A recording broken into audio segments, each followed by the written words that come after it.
This is the best setup that I found for audio for wedding days. After the past like 6.5 years of shooting weddings, this is the kit I found to love. It's minimal, it's not too much, and I know how to use everything because I'm not super technical in audio. I just need to know enough to make everything work. And so that's what we have here. So I'm just gonna break it down. I have 4 different bags, and I always make sure to label everything. So for starters, the obvious one is the groom and officiant. So we always mic the groom and the officiant. And also this is important, on the mic itself, also we label it for groom. So that way, when I export the cards at the end of the night, then I know that this mic was on the groom and the other mic was on the pastor, and that way we don't have to figure out in post. So for the groom and pastor, we use the Tascam DR10Ls, and the same thing for the bride mic. Bride mic is also Tascam DR10L. Now they have the Pro, and I would definitely get the Pro if you are hunting for it now with the 32-bit float.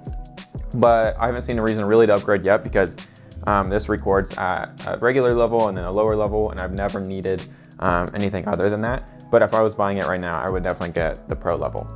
So we show up on the day with 3 of these. For the bride mic, we have the Ursa strap that goes around her leg, and then the stickies that stick inside the dress.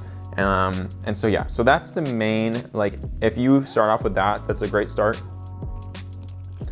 That's all we used to have was these mics. I started off with 1 Tascam and then 2 and then 3.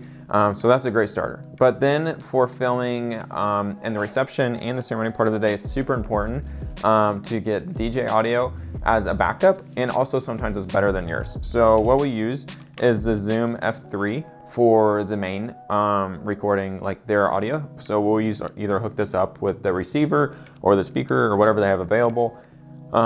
So the cords that you need for this are an XLR, which is usually what we go with, a 1/4 inch, or an RCA, which rarely, I've never used this. Usually it's 1/4 inch or XLR. Those are the main cables you need.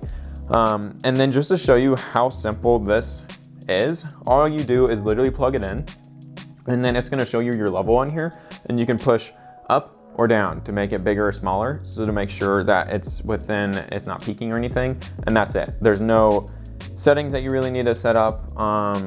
You can set up settings, but you don't have to mess with anything after you set it up. It's just plug and play. It's 32-bit float, and it's everything you need. It's tiny. There's not a ton of settings I need to mess with, and I love it. It works great, and it does everything I need it to. So then as a third backup, and also usually the source that we use the most on the wedding day is for the speeches, is the Sony ICDU, here it is.